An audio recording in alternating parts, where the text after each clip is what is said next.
Is that? You know, in the second quarter of this year, which is February, March, and April for the business world, video games, $2.8 billion worth of video games are sold now. It's a lot of money. It's almost $1 billion a month. That was according to the NPD, which is a market research group. Today, as you probably know now, I'm going to talk to you about video games. He's coming closer. Well, games are important because they affect our youth. You know, kids are our future, and without knowing what they're going to be doing and how they're going to react to things, well, we would be lost. I've actually played video games for more than 20 years, over 2 decades. I've done an extensive amount of research because I enjoyed them. Today I'm going to talk to you about 3 pros and 3 cons about video games. Today I'm going to begin by telling you the pros. Number 1, games are fun. I actually took a poll of 32 people that I know who play video games and asked them why they play video games. 29 of those 32 people said they played them for fun. They might have used different words, you know, enjoyment or relaxation, but pretty much they said it was fun. Actually brings me to my number 2 topic. So the 3 people said it was therapeutic. I actually have a friend, Mike, who suffered an injury when he was 16 years old. It affected the muscles and nerves of his left arm and his hand as well. He went to a doctor who told him to go to a physical therapist. That physical therapist told him to start playing video games. So he started playing video games. Slowly at first, just 1 or 2 buttons per game. 8 months after he started playing video games, his left hand was functioning just like normal. Number 3, it's actually good for the economy. According to the ESA, which is the Entertainment Software Association, video games employs directly or indirectly 120,000 people in America right now. Well, that's a lot of jobs. You know, we know how fickle jobs are right now. So those people actually can help other people by, you know, spending money there. Those are my pros. But there's obviously a dark side. Negative. Number 1, health problems. You're sitting around playing video games all day, well, that could be bad. You're not getting your exercise, you're intaking a lot of negative vibes. According to authors Martin Atherton and James Metcalf, who both contribute to the American Journal of Health Studies, and wrote the article, Video Gaming Increases the Risk of Obesity. Video games and a sedentary lifestyle can increase diabetes and other diseases like that.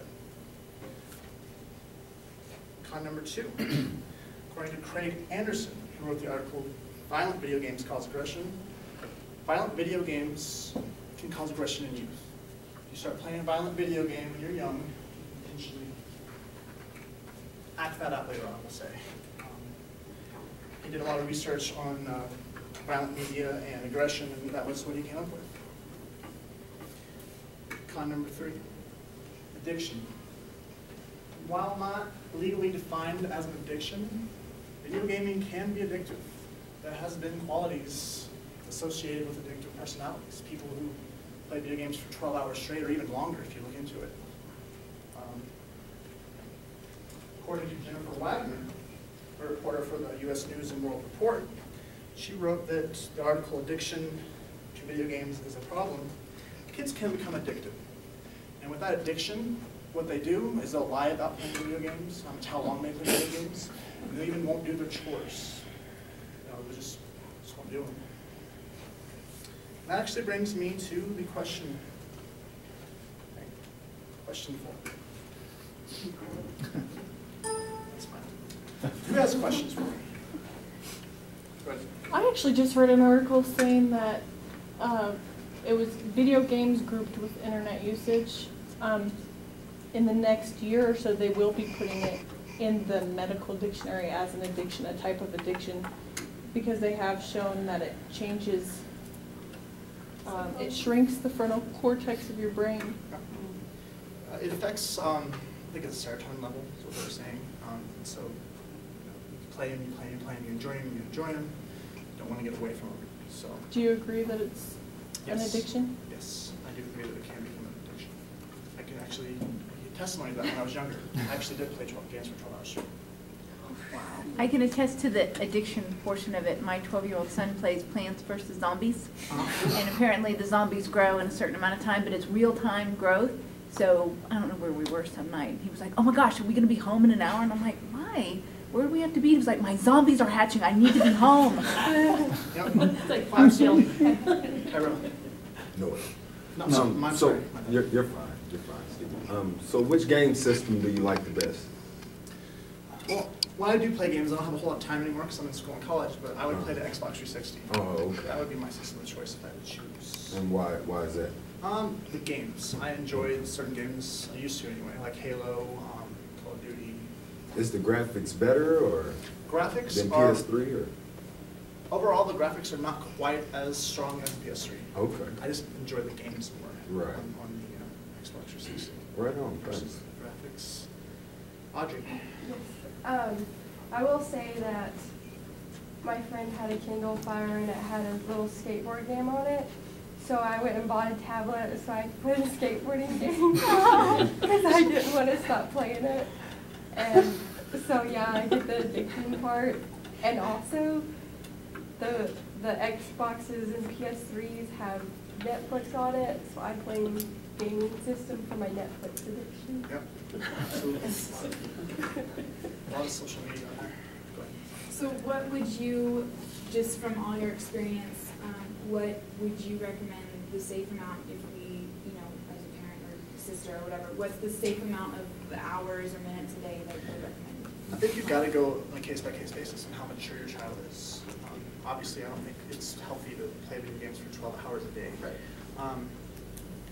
As a rule of thumb, I think they say for every hour played, you want a 15-minute break. But for a day, I want to say that there is research that says 3 hours a day at a young age is adequate, not to necessarily go over that. Summer. So, I actually have a negative side to video games. Me and my brother, we like to play Saints Row the Third a lot because we both have our own separate Xboxes because he's in high school, so he takes up more time on the Xbox than I would. So for Christmas, I got my own along with this game. And me and him were playing it, and one day I was driving him to school, and he was telling me to go faster and faster in my car, and I was like, why? And he goes, we got to get away from the cops, we got to do this, we got to do that. And I'm like, Sage, we're in the real life, we're in reality, we're not in Saints Row. So you need to draw back from that, you're going to school.